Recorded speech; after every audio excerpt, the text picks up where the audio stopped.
In a perfect world, every quilt gets finished. There are no UFOs, no whips, no quilters with PhDs. But we live in the real world. Life happens. We don't always finish every quilt we start for all sorts of reasons. We didn't like making the blocks. The instructions were crummy. Or more likely, there's a new quilt we'd rather work on. Hi, I'm Julie Baird of Generations Quilt Patterns. This series of videos will help you learn about the different types of quilt layouts and how to use them, both to repurpose the blocks you've made for a quilt you won't finish, and to help you design a quilt you will. Now let's get started. The first type of layout we'll discuss is straight sets. In our examples, we use a 5440 or fight quilt block variation. This block is drawn on a 3x3 grid. 4 patches, triangles in a square, and a solid center square are the units needed to make this block. In a straight set quilt layout, the quilt blocks are set in horizontal rows and vertical columns. The edges of all the blocks are parallel to the outside edges of the quilt.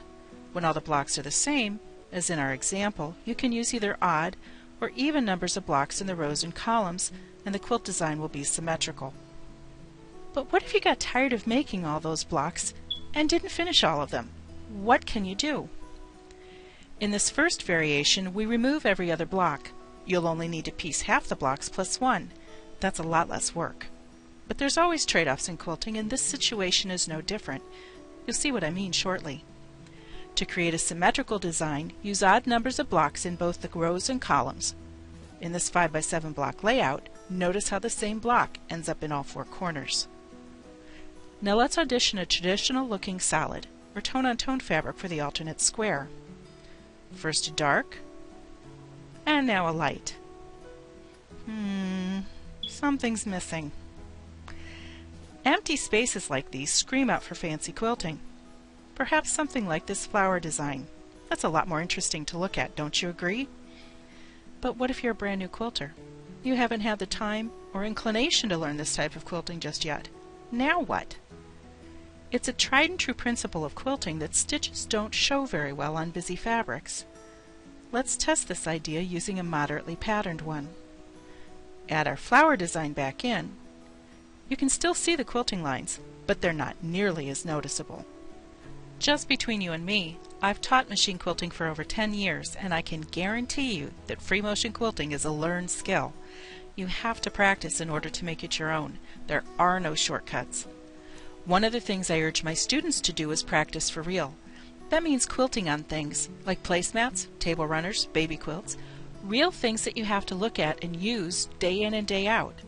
You get used to looking at your own work. These pieces give you the chance to get over your need or fear of being a perfect quilter. Remember, a finished, imperfect quilt is more cuddly, more beautiful than an unfinished, perfect one. Enough of the pep talk. Let's get back to our topic. In our example, the solid squares with patterned fabric are the perfect place for this practicing for real. You get the practice you need moving the quilt sandwich, and your practice stitches won't show very much. Just use a matching or invisible thread, and all that anyone will see is the texture created by your stitches. If you don't have the time to practice, there's another, more basic way to quilt this layout. Install your walking foot and quilt in the ditch between the blocks. Then quilt in the ditch between the units of the blocks, extending those lines of quilting through the solid squares and through the next pieced block. Repeat until each quilting line is stitched from edge to edge. And you've created this grid of stitches. This simple quilting does the job of holding the layers together and gets you onto your next quilt. What if you chose an alternate blocks variation because you just plain got tired of piecing the first block? You don't mind piecing, you rather like it. You just didn't like making that one. Our next variation adds a second block into our quilt design. Make it easy on yourself and choose a block based on the same grid as the original. The blocks will be easier to set together because the pieces nest. Our second quilt block is called Mrs. Brown's Choice. Half square triangles, square and a square, and a solid center square are used to piece this block. Let's add the blocks in and see how it looks. Hey, that's pretty snazzy! Because the blocks are based on the same grid, once they're set together, it's hard to see where one block ends and the other begins. We've created an interesting design without a lot of extra effort.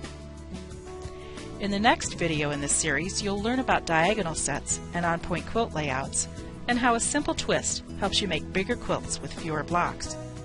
For free instructions to make the quilt blocks shown in this video, visit generationsquiltpatterns.com using the links below. Thanks for watching, and happy quilting!